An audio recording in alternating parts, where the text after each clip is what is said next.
Quiet places, loud thoughts. The pros and cons of writing retreats for poets and writers. Hello, my name is Wendy Van Camp, and I write science fiction, fantasy, historical regency, along with poetry and nonfiction essays. My poetry and essays have appeared in Indie Author Magazine, Starline, Planetside, and Worlds of If, among others. My books include an Austin Regency historical and my Elgin-nominated speculative poetry collection, The Planets. I was editor for the sci-fi poetry anthology series Eccentric Orbits, inaugural editor and creator of Anaheim Poetry Review, and a guest editor for the SFPA's Eye to the Telescope, an online poetry journal. I was named Anaheim Poet Laureate during 2022 through 2024, and currently I work at my woman-owned imprint, Indigoskye Press, an editorial and writing coach business. Writers need space to think, not just physical space, but mental space. Somewhere to dream on the page without emails, dishes, or a buzzing phone breaking the spell. That's what writing retreats promise. A quiet place set apart from daily life where a writer or poet can focus on their work. Whether in a cozy cabin or a distant hotel, retreats offer a kind of stillness that's hard to come by. These gatherings come in all shapes and sizes. Some are silent and solitary. Others are packed with workshops and guest speakers. A few are more like summer camp for grown-ups, while the real joy is found in conversations over coffee or long walks beside new friends. For poets who often carry their notebooks around like secret treasure maps, finding the right retreat can be both magical and tricky. There are real benefits in going on retreat. First, you get time to write, read, revise, and stare out windows while a line brews in your head. Second, you get inspiration. New places have a way of shaking ideas loose, the way light hits an unfamiliar path, or the sound of birds not found in your neighborhood might sneak their way into a stanza. Third, there's community. Many retreats include other writers who understand the push and pull of creative work. Conversations with them can spark fresh thinking or even lead to lasting friendships.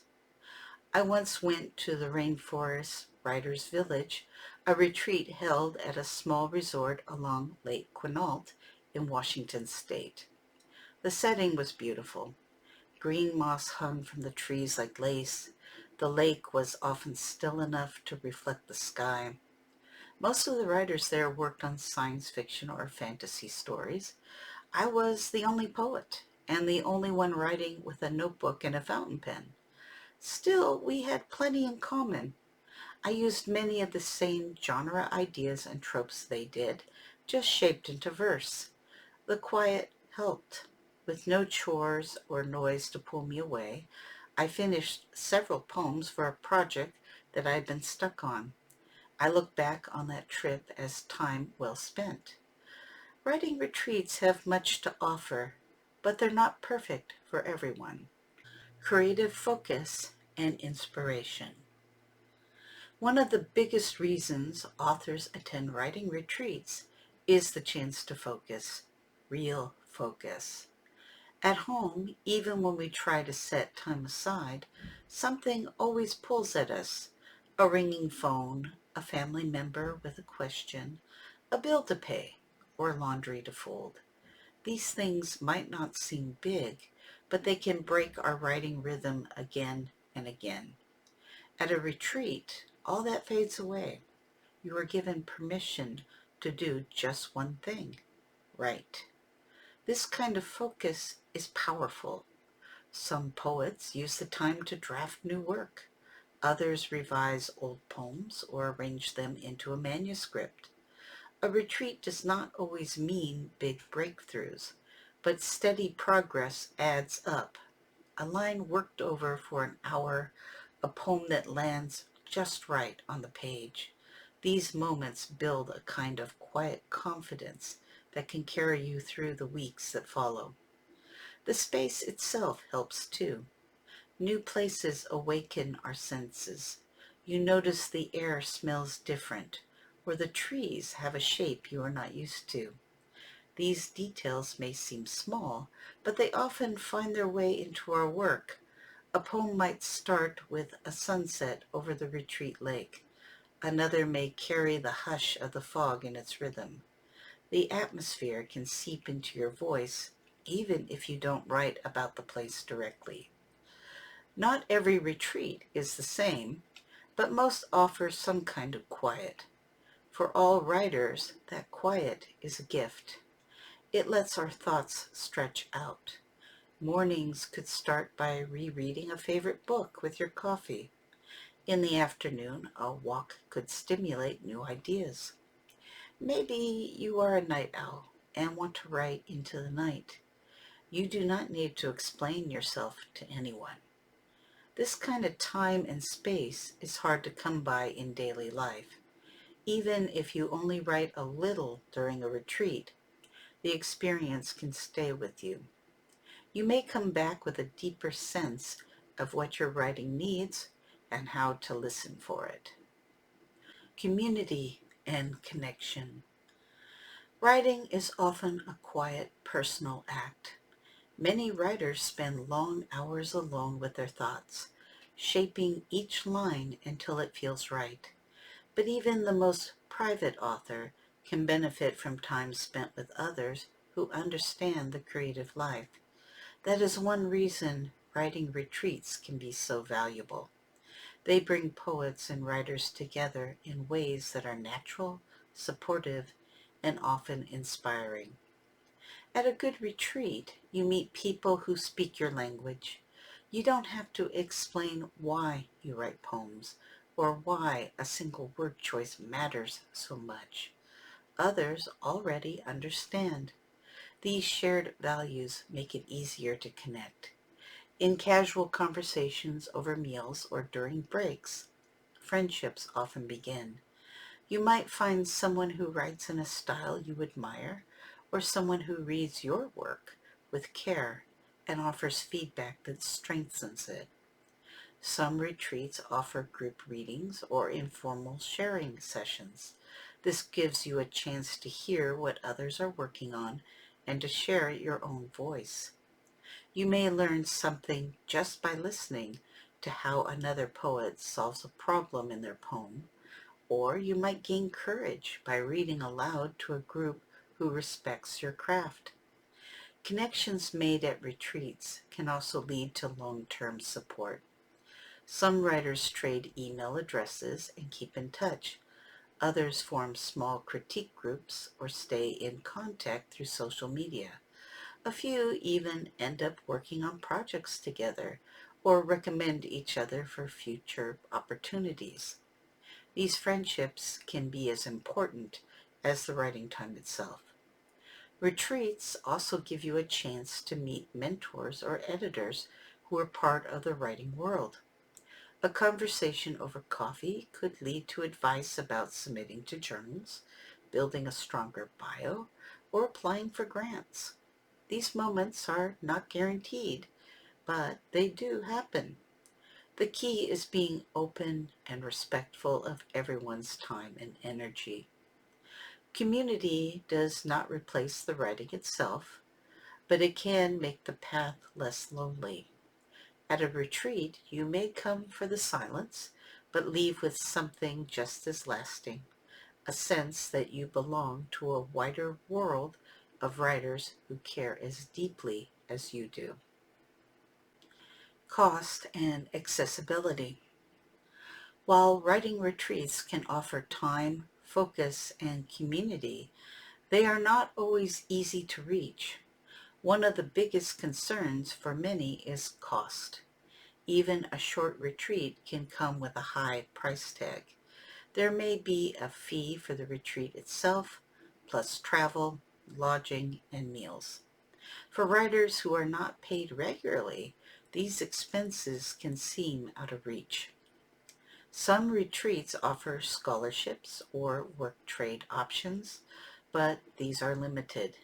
Competition for those spots are often strong, and not everyone has the time to search out or apply for financial help. For working writers with day jobs, paid time off may not be an option. Choosing to go on a retreat could mean giving up income or using vacation days that are already needed for family or health reasons. Travel is another barrier. Many retreats are held in remote or rural areas, which can be beautiful but hard to get to. If you do not drive, or if flying adds too much to the cost, you may not be able to attend. Some retreats do not offer transportation between the nearest town and the retreat site, which adds another layer of planning and cost. Writers who live in other countries or on tight schedules may find that travel alone keeps them from joining. Time is also a form of access. Writers who have children, care for family members, or hold multiple jobs may not have the freedom to leave for several days. Even if they want to attend, the retreat may not fit into their lives. Some people also find it hard to write in a new setting. The idea of a retreat sounds wonderful, but the reality may not suit their creative process. For these reasons, a writer may feel left out of the experience, not because they lack talent or drive, but because the costs, money, time, and travel, are too great. As we talk about the value of retreats, it is important to remember that many do their best work at home at their own pace and with fewer resources. A retreat can help, but it is not the only path to strong, meaningful writing. Pressure to produce or perform. Writing retreats are often seen as places where you can focus. For many, the idea of producing great work during a short stay can be as a heavy weight. The cost, the travel, and the time away from normal life can build pressure to make every minute count. Instead of peace, some writers believe they must leave with something impressive to show. This kind of pressure is not always from the outside. It often comes from within.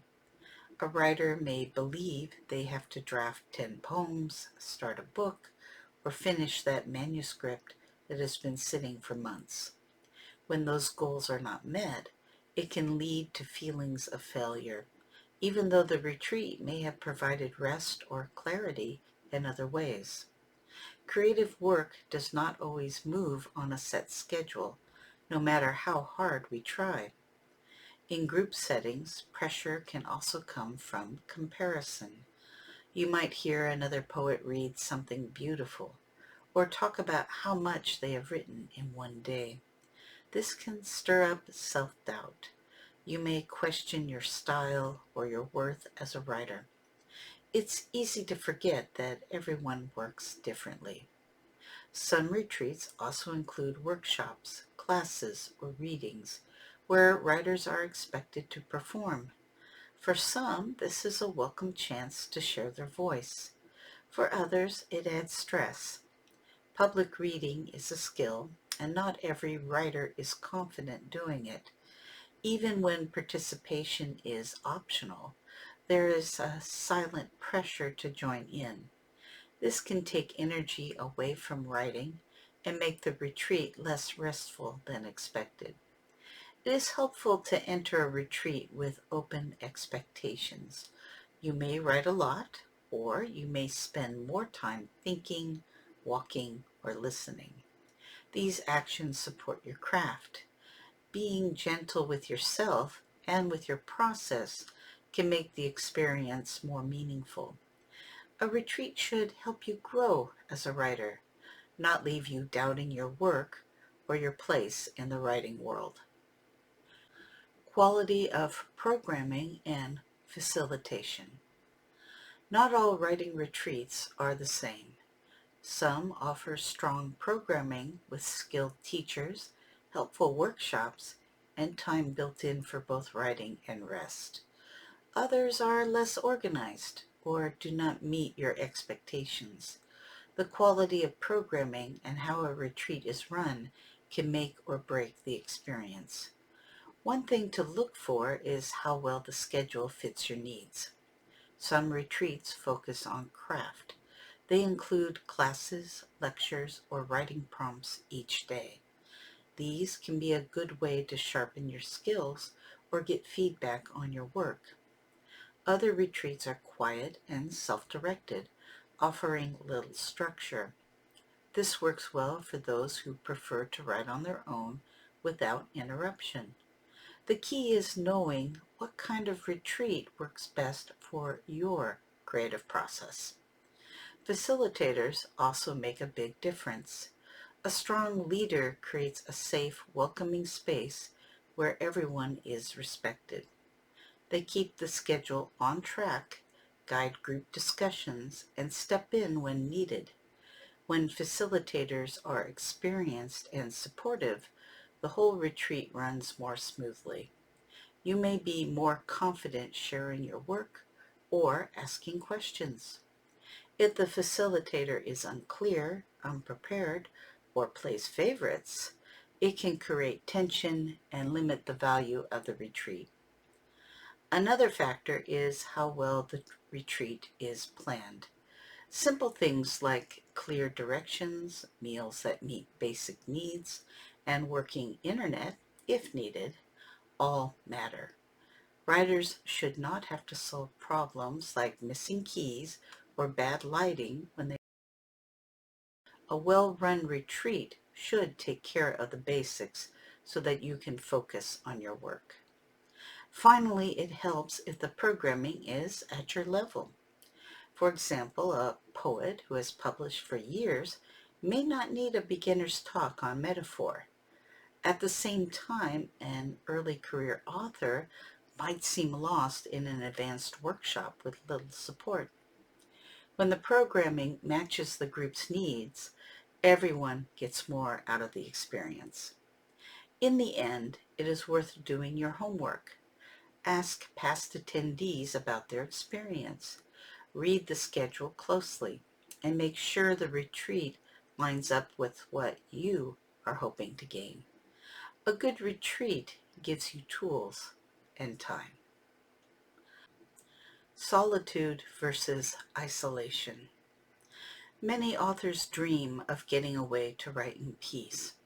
A quiet cabin, a view of the trees, maybe a lake in the distance.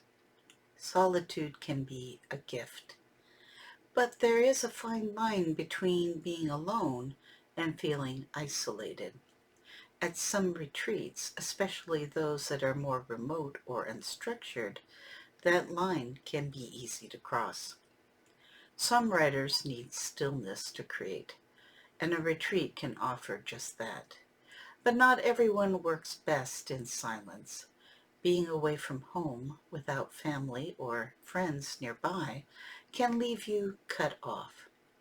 Even if you wanted quiet time, you might miss small comforts like a friendly voice, a shared meal, or a simple conversation. The silence that once seemed like a blessing may seem empty. Retreats that do not include group activities or open social time can make this stronger. You may go the whole day without talking to anyone, especially if other writers keep to themselves. For writers who thrive on connection, this can make the retreat lonely rather than inspiring. Another challenge comes from unfamiliar surroundings. An author used to writing in a cozy home office might struggle in a new place. The change in routine can throw off the rhythm of writing instead of helping it. You may find yourself stuck, wondering why the words will not come. This frustration is worse when there is no one around to talk to or break the tension. Finally, not all people enjoy eating alone or spending the evenings without company. After a long day of writing, some hope for community or a shared experience. When that is missing, the retreat can become less a creative break and more like a test of endurance. Without a healthy balance of connection and privacy, the time away may do more harm than good. It is important to know what you need to write well. Solitude can be powerful, but it should not leave you cut off or forgotten. If a retreat does not offer the right mix of quiet and connection, even the best space may fall short of what you hoped it would be. Exposure to new audiences and opportunities. Writing retreats often bring together people from many places and backgrounds. This makes them a good way to meet new readers and find new chances to share your work. One benefit is reading your work to a fresh audience. Many retreats include open mic nights, informal readings, or workshops where you share drafts. Most poets are familiar with the open mic format, but others may not be. Even if you are used to reading for your local writing group, speaking to people you do not know helps you grow. You can see how your work lands with strangers. You can hear which lines make people pause, laugh, or nod. These reactions help you better understand your own voice. Remember, if your performance is not recorded, then your work is considered unpublished. In the right setting, there is no danger to share your words. Another benefit is that your work may be remembered. A fellow writer might quote one of your lines later or ask to trade books. These small moments of exchange can lead to new friendships and sometimes even collaborations. A writer who connects with your work may invite you to submit to a journal, join a reading series, or take part in a group project. These invitations often come from being present, not from having the most polished piece. As an editor and event coordinator myself, I often use these connections to fill my journals and venues. It is a good way to meet my peers and to see what they have to offer. So connections go both ways. Retreats help you practice speaking about your writing. In casual conversations or group settings, people may ask what you write, what inspires you, or what projects you are working on. Talking about your work with confidence helps you prepare for future interviews, grant applications, or teaching jobs. It can also help you see your writing in a new way. The more your work is seen, the more it can grow. While not every retreat leads to big results, each one adds a little more visibility. Over time, these small steps can lead to bigger stage for your craft and your voice. Alternatives to traditional retreats. Not everyone can attend a traditional writing retreat. Luckily, there are other ways to get some of the same benefits without going away for a week or more. One option is to plan your own retreat. You can rent a cabin or stay at a quiet hotel for a weekend and bring your writing supplies with you. This gives you more control over your space, your meals, and your schedule. You can write when you want, nap when you need to, and return home refreshed.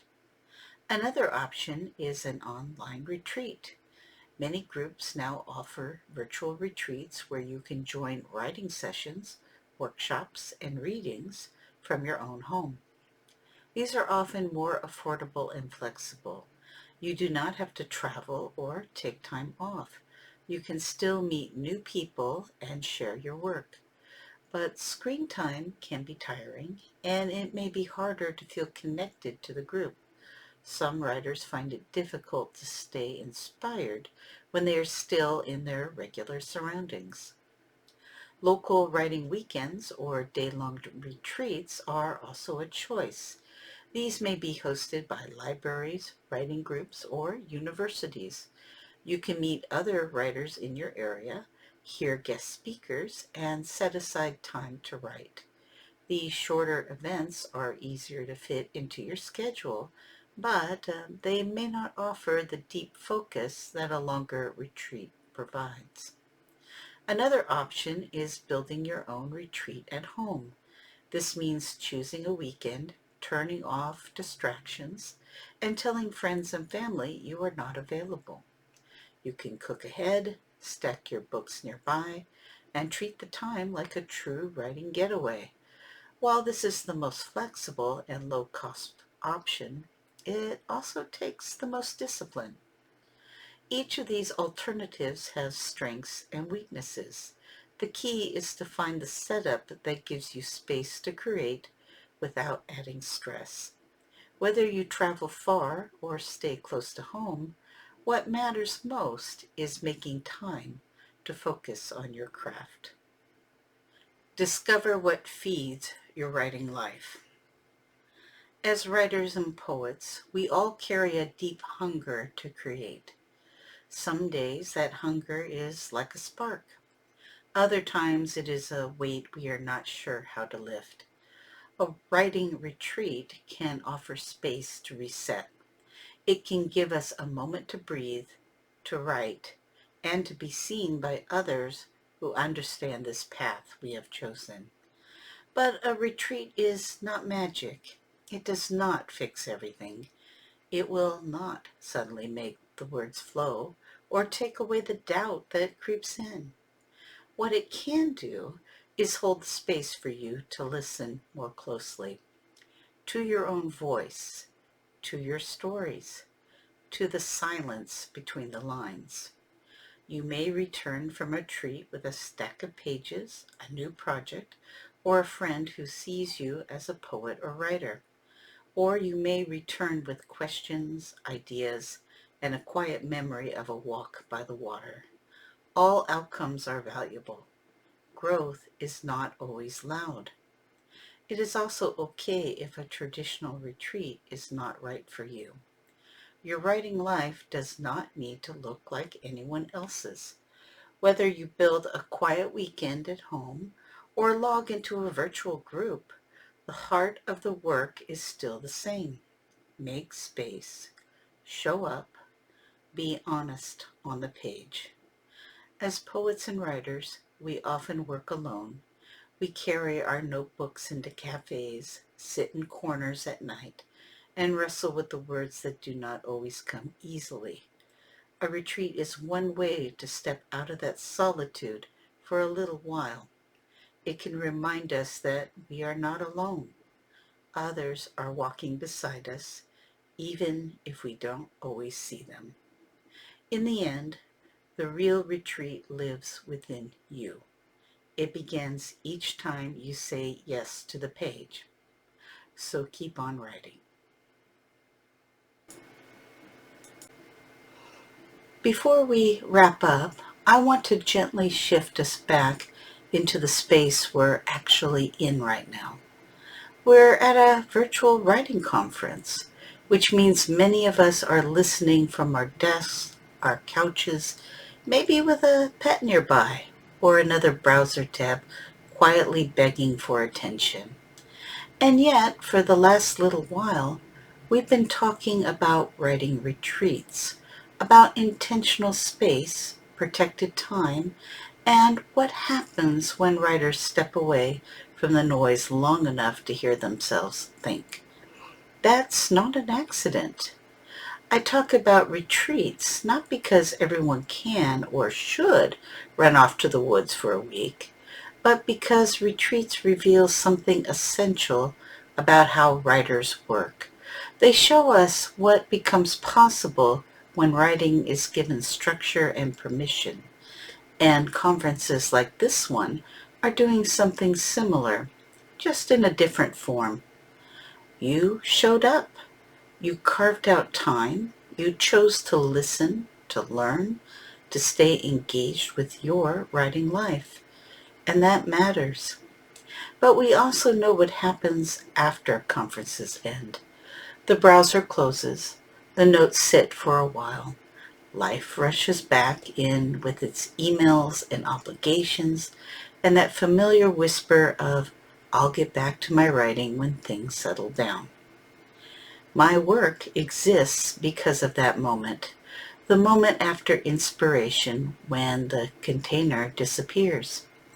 At my core, I'm a speculative poet, an author, and an editor, but across everything I do, I'm deeply invested in helping writers move from ideas to pages, from drafts to finished work, from someday to something real. That's where Indigoskye Press comes in. Indigoskye Press is the home of my publishing work, my presentations, and the ongoing support I offer writers beyond events like this. Digital editions of this talk and previous ones are available there because I know ideas often land more deeply the second or third time we encounter them, when we're back in our own writing spaces. It's also where my writing coaching lives. I work with writers who don't necessarily need another class, but do need continuity.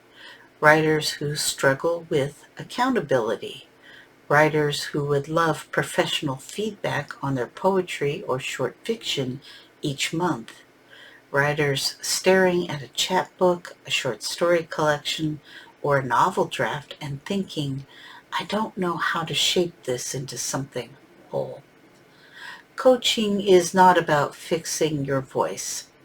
It's about helping you hear it more clearly and giving you practical ways to support it. I offer single-hour coaching sessions via Google Meet, as well as discounted 3-session blocks designed for longer-term projects. Some writers use that time to organize a poetry chapbook or a short story collection. Some are navigating indie publishing for the first time. Others want monthly critiques so their work doesn't stall out in isolation. And some are stepping into public-facing roles, panels, readings, conferences, and want guidance on how to onboard as a speaker without burning out or feeling like an imposter. There's no single correct reason to work with a writing coach. The work meets you where you are. Outside of coaching, I try to keep my writing life visible and human. My portfolio at wendyvancamp.com connects my books, essays, and editorial work. My Amazon author page holds my published titles. I write regularly on Medium. I'm on Instagram at No Wasted Ink, where I talk honestly about creativity and persistence. I'm also on Blue Sky through Indigoskye Press. I send out a free monthly newsletter called No Wasted Ink because I believe encouragement should be accessible. And if you like hearing writers think out loud, my No Wasted Ink Ramblecast lives on Spotify, where I talk about process, publishing, and the quieter realities of a writing life. Now, you don't need to follow everything. You don't need to sign up for anything today. But if this paper about retreats, about space, and intentional writing sparked something for you, I invite you to stay connected in whatever way feels supportive.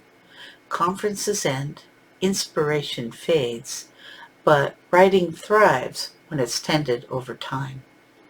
Your words matter, not someday, not when life calms down, now.